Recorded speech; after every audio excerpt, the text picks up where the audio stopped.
Hello everyone, welcome back to the Java short series. Last series में हम लोगों ने कंप्लीट किया था Spring, introduction to the servlet, also Spring का ओवरव्यू देखा था।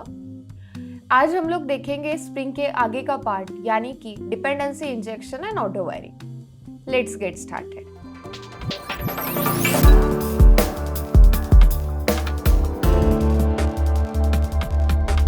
So first, what is mean by dependency injection? क्या होता है एग्जैक्टली डिपेंडेंसी इंजेक्शन?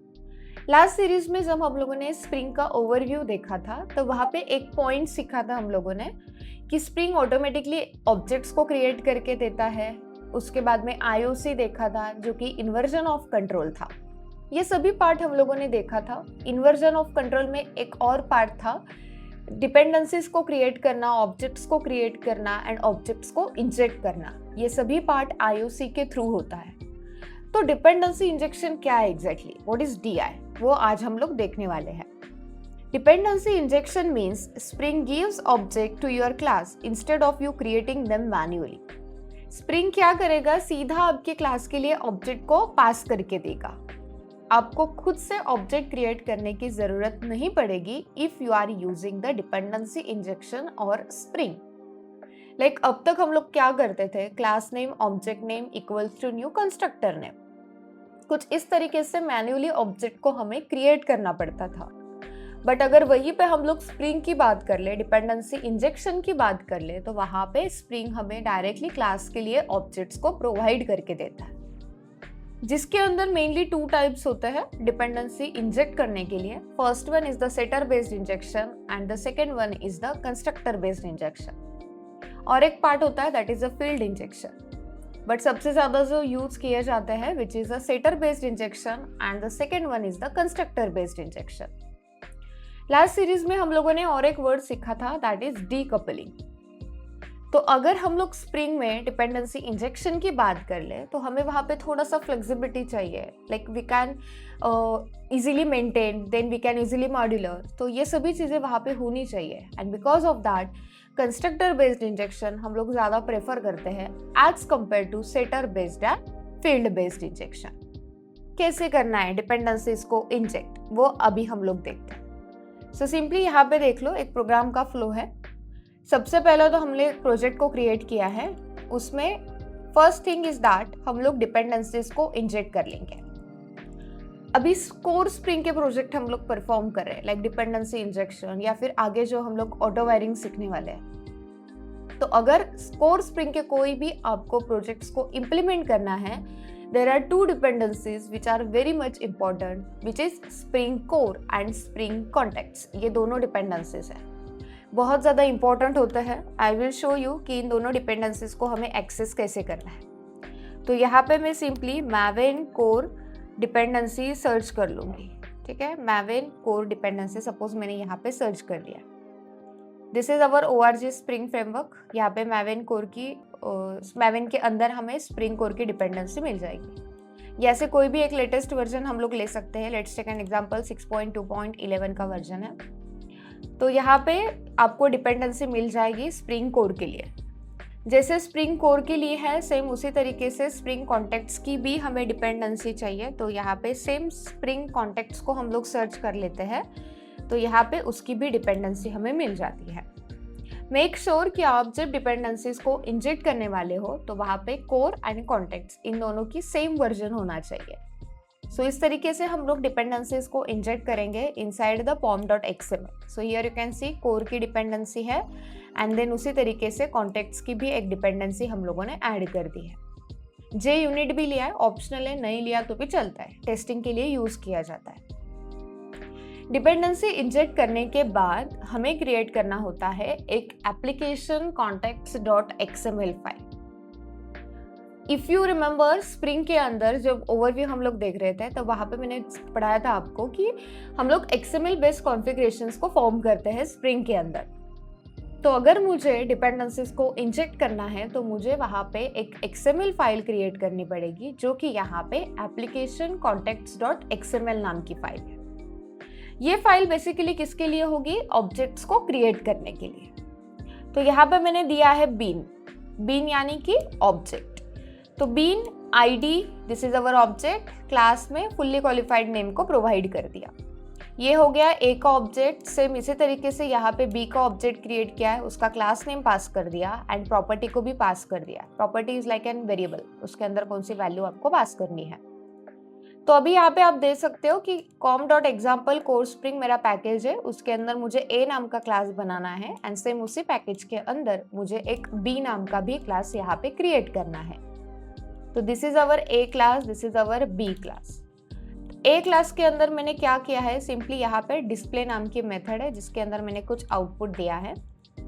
बी नाम का क्लास है, ए का एक प्राइवेट वेरिएबल क्रिएट कर लिया लाइक क्लास के लिए, उसे सेट कर लिया। एक मेथड लेके ए डॉट डिस्प्ले यानी कि ए क्लास के अंदर जो डिस्प्ले नाम की मेथड हम लोगों ने कॉल की थी उस मेथड को भी यहाँ से मैंने कॉल कर दिया। अभी देखो ए क्लास है, बी क्लास है, ए के प्रॉपर्टीज मैंने किसके अंदर पास कर दिए हैं, बी के अंदर। ए का बी का दोनों को ऑब्जेक्ट मैंने मैन्युअली क्रिएट नहीं किया है, स्प्रिंग उसे क्रिएट करने वाला है।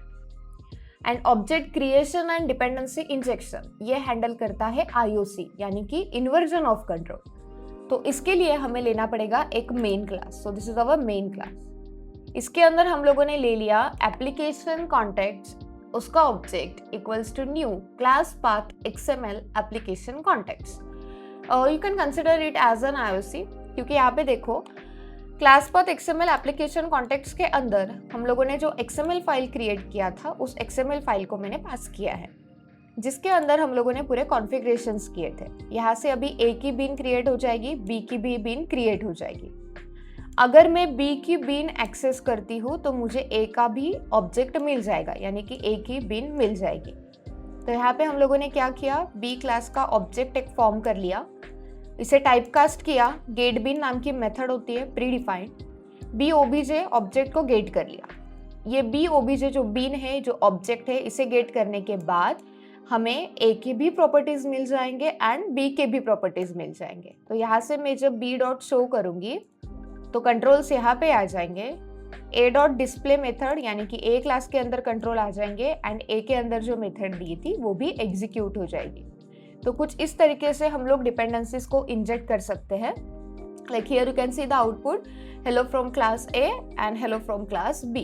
Both the output we are getting because of the dependency injection. तो कुछ इस तरीके से हम लोग फॉर्म कर सकते हैं। This is our A class, this is our B class. तो ये setter based injection, constructor based injection कुछ इस तरीके से हम लोग फॉर्म कर सकते हैं। After the dependency injection next part is a auto wiring. Auto wiring मतलब क्या होता है? Auto wiring tells the spring hey automatically find the bean I need. एक डिपेंडेंसी इंजेक्शन में हम लोगों ने क्या किया था, खुद से गेट बीन मेथड को कॉल कर दिया, ऑब्जेक्ट को पास कर दिया, दो बीन्स को हम लोगों ने क्रिएट किया था। ऑटो वायरिंग मतलब क्या, हम लोग बता देंगे वो ऑटोमेटिकली डिपेंडेंसीज को फाइंड करना है, ऑटोमेटिकली ऑब्जेक्ट को फाइंड करना है जो कि हमें नीडेड है, दैट इज ऑटो वायरिंग। तो इसके साथ हमें एनोटेशंस मिलता है, लाइक ऑटो वायर्ड नाम का एनोटेशन है, क्वालिफायर नाम का एनोटेशन है, प्राइमरी नाम का एनोटेशन है। So spring picks the correct dependency for you. Spring क्या करेगा फिर, ये सब एनोटेशंस अगर आप यूज करते हो, जो करेक्ट डिपेंडेंसी है या फिर जो करेक्ट हमें एनोटेशन चाहिए वो वहां से पिक कर लेगा। अभी ऑटो वायरिंग अगर करना है तो जैसे हम लोगों ने डिपेंडेंसी इंजेक्शन में पढ़ा था, ओवरऑल उसी की तरीके से हमें ऑटो वायरिंग भी करना है। जस्ट द थिंग इज हमें यहाँ पे एनोटेशंस को यूज कर सकते हैं या फिर हम लोग यहाँ पे ऑटो वायरिंग भी करना है तो bye type by name use कर सकते हैं। सिंपली यहाँ से मैं अगर इस कोड को रन कर देती हूँ तो you can see I am getting an output. क्या क्या किया है यहाँ पे देख लो। सबसे पहले तो कोर एंड कॉन्टेक्ट्स ये दो डिपेंडेंसीज को ऐड कर दिया। यहाँ पे बीन किसकी क्रिएट कर ली है, एड्रेस के लिए। सो this is our address class.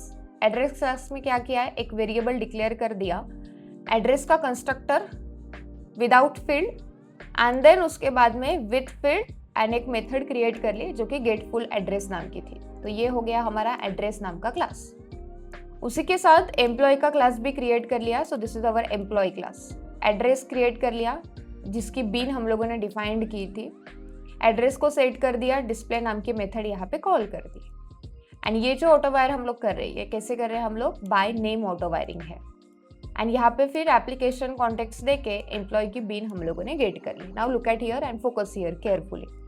अभी अगर इस कोड को मैं रन करती हूँ तो आई am getting output, right. Auto wire कैसे किया था मैंने? बाय नेम ऑटो वायरिंग किया था। अगर बाय नेम ऑटो वायरिंग मैंने किया है, मेरे पास एम्प्लॉय नाम का क्लास है, मेरे पास एड्रेस नाम का क्लास है।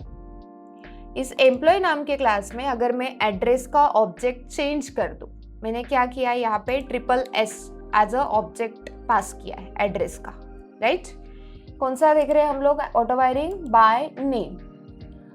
एंड ये जो एप्लीकेशन कॉन्टेक्ट्स है, इसके अंदर एड्रेस का ऑब्जेक्ट ये है एंड एम्प्लॉय के अंदर this is our address object.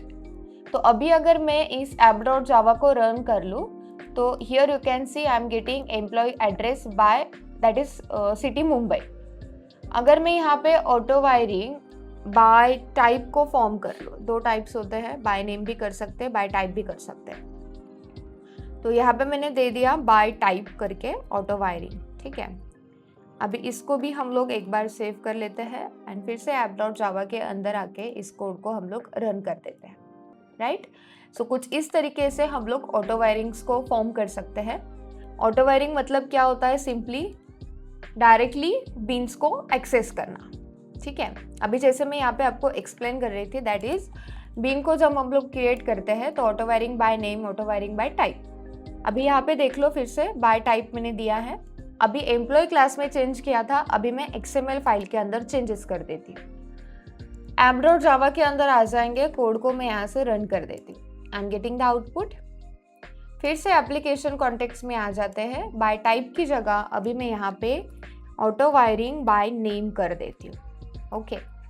फिर से यहाँ पे कोड को हमें रन करना है।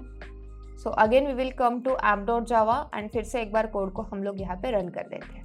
अभी क्या हो गया, हमें यहाँ पे एक्सेप्शन आ गया, एरर आ गया। क्यों आ गया? क्योंकि हम लोग जब ये ऑटो वायरिंग कर रहे थे तो ये कर रहे थे हम लोग बाय नेम। बाय नेम अगर कर रहे हैं तो ये ऑब्जेक्ट एंड एम्प्लॉय क्लास के अंदर जो ऑब्जेक्ट पास किया है, both object must have to be same. तो यहाँ पे SS है एंड एप्लीकेशन कॉन्टेक्ट्स के अंदर हम लोगों ने SSS को पास किया था। सो इसकी वजह से वो ऑब्जेक्ट मैच नहीं हो रहा है, यानी कि बाय नेम प्रॉपर्टी एक्सेस नहीं हो रही है and due to that auto wiring यहाँ पे फॉर्म नहीं हो रही है। So that's how you can do the auto wiring. Auto wiring मतलब क्या होता है? सिंपली है automatically finds the bean I need, यानी कि जो ऑब्जेक्ट है, जो बीन है, उसे ऑटोमेटिकली फाइंड करना। I hope you all understand this part, dependency injection as well as the auto wiring. Again we will continue our Java journey together. अभी आज जो पार्ट पढ़ा है हम लोगों ने which is a core Spring, आगे हम लोग देखने वाले हैं Spring MVC. So stay connected. Bye bye.